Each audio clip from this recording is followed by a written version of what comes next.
दोस्तों, एक बार फिर आपका हमारे YouTube चैनल पर स्वागत है। आज हम डी ब्रोगली परिकल्पना के बारे में विस्तार पूर्वक चर्चा करेंगे।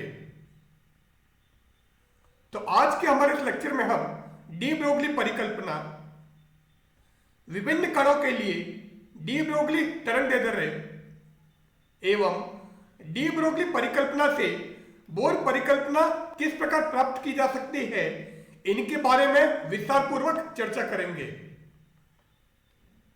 तो सबसे पहले डी ब्रोगली परिकल्पना। अब डी ब्रोगली परिकल्पना क्या है? विकिरणों से संबंधित विभिन्न घटनाओं को तीन भागों में बांटा गया है। प्रथम वे घटनाएं जिनमें विकिरणों के साथ क्रिया करते हैं, व्यतिकरण, विवर्तन, द्रोण आदि इस श्रेणी में आते हैं। इनको केवल विकिरणों की तरंग प्रकृति द्वारा समझाया जा सकता है। द्वितीय वे घटनाएं जिनमें विकिरण पदार्थ के साथ क्रिया करते हैं, प्रकाश विद्युत प्रभाव, कॉम्पटन प्रभाव आदि इस श्रेणी में आते हैं। इनको केवल विकिरणों की कण प्रकृति अर्थात क्वांटम प्रकृति द्वारा समझाया जा सकता है। प्रकाश विद्युत प्रभाव, कॉम्पटन प्रभाव आदि के बारे में विस्तृत चर्चा हम पहले हमारे कर चुके हैं। तृतीय वे घटनाएं जिनमें विकिरण न तो विकिरणों के साथ क्रिया करती हैं तथा न ही पदार्थ के साथ ऋजुरेखीय संचरण, परावर्तन, अपवर्तन आदि इस श्रेणी में आते हैं। इनको या तो विकिरणों की तरंग प्रकृति द्वारा या कण प्रकृति द्वारा समझाया जा सकता है।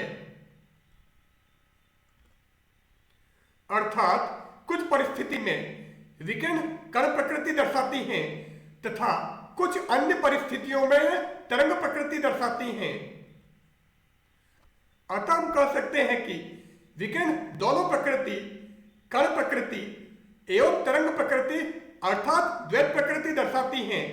तो इस प्रकार विकिरणों की कण प्रकृति एवं तरंग प्रकृति दोनों प्रकृति हैं, अर्थात विकिरण की द्वैत प्रकृति होती है।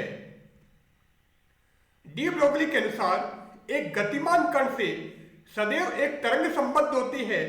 यह तरंग डी ब्रोगली तरंग या पदार्थ तरंग कहलाती है। विकिरण के क्वांटम सिद्धांत से फोटोन की ऊर्जा E = hν, यहां न्यू आवृत्ति जबकि h प्लांक नियतांक है जिसका मान 6.67 × 10⁻³ जूल सेकंड होता है। तो न्यू आपतित फोटोन की आवृत्ति है। आइंस्टीन की आपेक्षिकता के सिद्धांत से E = √m02c⁴ + p²c², यहां c प्रकाश का वेग है जिसका मान 3 × 10⁸ मीटर/सेकंड होता है, जबकि m0 इलेक्ट्रॉन का विराम द्रव्यमान है जिसका मान 9.1 × 10⁻31 किलोग्राम होता है।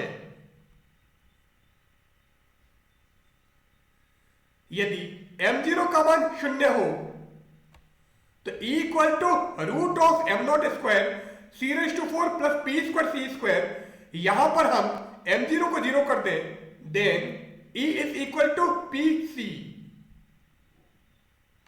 परंतु E = hν है तो E = hν तथा E = pc। यदि हम इन दोनों की तुलना करें तो hν = pc और यहां से यदि हम p का मान निकालेंगे तो p = hν/c। So p = hν/c या p = hν/νλ। चूंकि c = νλ होता है तो p = hν/νλ। अब न्यू से न्यू कैंसिल कर दो, so p = h/λ। So p = h/λ या λ = h/p। इसे हम डी ब्रोगली तरंगदैर्ध्य कहते हैं। तो लैम्डा डी ब्रोगली तरंगदैर्ध्य है जबकि p संवेग है। एवं h यहाँ पर प्लांक नियतांक है, तो डी ब्रोगली तरंग दैर्ध्य lambda is equal to h upon P. यह फोटोन से संबद्ध तरंग दैर्ध्य है। चूंकि संवेग कण प्रकृति का अभिलाक्षणिक है तथा तरंग दैर्ध्य तरंग प्रकृति का अभिलाक्षणिक है, तो यहां पर हमको लैम्डा तथा पी में संबंध मिल रहा है। चूंकि लैम्डा अर्थात तरंग दैर्ध्य तरंग प्रकृति का अभिलाक्षणिक है, जबकि संवेग कण प्रकृति को दर्शाता है। इस प्रकार एक गतिमान कण से सदैव एक तरंग संबद्ध होती है। निष्कर्ष, अब डी ब्रोगली तरंग दैर्ध्य lambda equal to h upon P है। यदि हम p की जगह mv रखें तो lambda is equal to h upon mv। कण की तरंग दैर्ध्य कण के आवेश या प्रकृति पर निर्भर नहीं करती है, तो यहां पर आवेश नहीं है, तो स्पष्ट है कि कण की तरंग दैर्ध्य कण के आवेश या प्रकृति पर निर्भर नहीं करती है। यह कण के द्रव्यमान या संवेग पर निर्भर करती है। विद्युत चुंबकीय तरंगें केवल आवेशित कण द्वारा उत्पन्न होती हैं, अतः पदार्थ तरंग की प्रकृति विद्युत चुंबकीय नहीं है। अब यदि हम m को नियत माने, चूंकि m कण का द्रव्यमान है, तो lambda is inversely proportional to v, तो कण जितना अधिक वेग से गति करेगा उसकी तरंग दैर्ध्य उतनी ही कम होगी। एवं lambda is inversely proportional to m, तो कण जितना अधिक भारी होगा या कण का द्रव्यमान जितना अधिक होगा, कण की तरंग दैर्ध्य उतनी ही कम होगी। तो कण का वेग जितना अधिक होगा उसकी तरंग दैर्ध्य उतनी ही कम होगी, क्योंकि lambda is inversely proportional to v है। एवं लैम्डा m के व्युत्क्रमानुपाती है, अतः कण जितना भारी होगा उसकी तरंग दैर्ध्य उतनी ही कम होगी। यदि वेग का मान प्रकाश के वेग c के तुलनीय हो तो m is equal to m0 upon root of 1 minus we square by C square. तो यदि कण का वेग प्रकाश के वेग के तुलनीय हो तो उस अवस्था में हम कण का द्रव्यमान m0 की जगह m equal to m0 upon under root 1 minus we square by C square लेंगे। इसलिए यदि हम लैम्डा का मान निकालें तो m की जगह हम m0 upon root of 1 minus we square by C square रख देते हैं। So lambda is equal to h upon m nought v into root of 1 minus we square by C square. चूंकि lambda is equal to h upon mv है, so h upon v और m की जगह आ गया m0 upon root of 1 minus we square by C square. इस root 1 minus we square by C square को यदि हम अंश में लेके जाएं, so lambda is equal to h upon m0v into root of 1 minus we square by C square. तो कण की तरंग दैर्ध्य हम इस सूत्र से देंगे। विभिन्न कणों के लिए डी ब्रोगली तरंग दैर्ध्य।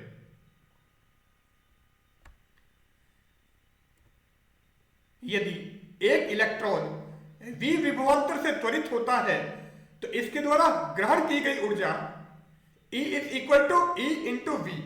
यहां v विभवांतर तथा स्मॉल e इलेक्ट्रॉन का आवेश है, जो कि 1.6 इंटू 10 के पावर माइनस 19 कूलम होता है।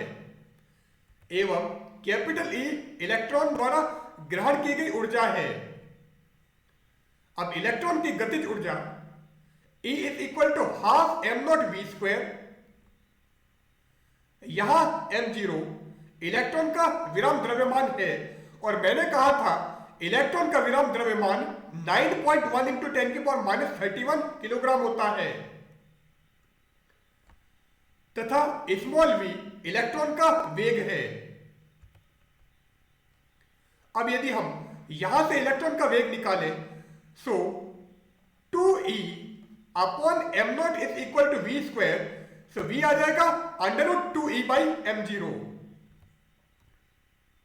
यदि वेग के साथ द्रव्यमान में अपेक्षिकीय परिवर्तन नगण्य हो तो उस अवस्था में हम m0 को m द्वारा प्रतिस्थापित कर सकते हैं, तो v is equal to under root 2e by m। So v equal to root of 2e by m। तो यदि वेग के साथ द्रव्यमान में अपेक्षिकीय परिवर्तन नगण्य हो तो उस अवस्था में वेग का मान root of 2e upon m से दिया जाएगा, न कि root of 2e upon m0, क्योंकि इस अवस्था में m0 और m दोनों के मान लगभग समान होंगे। इसलिए यदि हम इस e की जगह e इंटू वी रखें, so v equal to root of 2e v upon m। यहां भी विभवांतर है, डी ब्रोगली तरंग दैर्ध्य, lambda equal to h upon M V है, एवं v equal to root of 2ev upon m है। सो यदि हम इस v की जगह root of 2ev upon m रखें, so lambda is equal to h upon m into root of 2ev into root m। तो m से इस रूट m को कैंसिल करोगे, फिर रूट m बन जाएगा। So lambda is equal to h upon root of 2mev। So lambda equal to h upon root of 2mev। यदि हम प्लांक नियतांक h, इलेक्ट्रॉन का द्रव्यमान m, इलेक्ट्रॉन का आवेश e, इन सभी के मान रखें, so lambda equal to 12.27 upon root of v in terms of angstrom. तो एंगस्ट्रॉम के पदों में लैम्डा का मान 12.27 अपॉन रूट v से दिया जा सकता है। स्पष्ट है कि यदि हमें केवल विभवांतर v का मान ज्ञात हो तो हम इलेक्ट्रॉन के लिए डी ब्रोगली तरंगदैर्ध्य लैम्डा का मान ज्ञात कर सकते हैं। किसी भी आवेशित कण के लिए lambda equal to h upon root of 2m⁴v। यदि हम किसी भी आवेशित कण की बात करें तो हम इस e की जगह q लिख देते हैं। So lambda equal to h upon root of 2m⁴v। किसी द्रव्यमान वाले कण के लिए lambda equal to h upon root of 2me। यहां e गतिज ऊर्जा का मान है, तो यदि हमारे पास में गतिज ऊर्जा का मान हो तो हम इस सूत्र से किसी द्रव्यमान वाले कण के लिए डी ब्रोगली तरंगदैर्ध्य लैम्डा का मान ज्ञात कर सकते हैं। यदि कोई पदार्थ कण T परम ताप पर ऊष्मीय साम्यावस्था में हो तो इस अवस्था में ऊर्जा E इक्वल टू 3/2 kT यहां के बोल्ट्जमान नियतांक है, जबकि T परम ताप है। परंतु lambda equal to h upon root 2me है, तो हम E की जगह 3/2 kT रख देते हैं। So lambda is equal to h upon root of 2m into 3/2 kT। तो 2 से 2 कैंसिल हो जाएगा। So lambda is equal to h upon root of 3m kT। So lambda equal to h upon root of 3m kT। तो इस सूत्र से हम किसी T परम ताप पर ऊष्मीय साम्यावस्था में स्थित पदार्थ कण के लिए डी ब्रोगली तरंगदैर्ध्य का मान ज्ञात कर सकते हैं। डी ब्रोगली परिकल्पना से बोर परिकल्पना प्राप्त करना। अब डी ब्रोगली परिकल्पना से हम बोर परिकल्पना किस प्रकार प्राप्त करेंगे? चूंकि हम जानते हैं कि बोर परिकल्पना या बोर अभिधारणा के अनुसार एक इलेक्ट्रॉन नाभिक के चारों ओर केवल उन्हीं कक्षाओं में चक्कर लगा सकता है जिसमें कोणीय संवेग का मान h/2π का पूर्ण गुणज होता है। अब कोणीय संवेग mvr है और हमने कहा है कि कोणीय संवेग का मान h/2π का पूर्ण गुणज है, इसलिए mvr इक्वल टू nh/2π।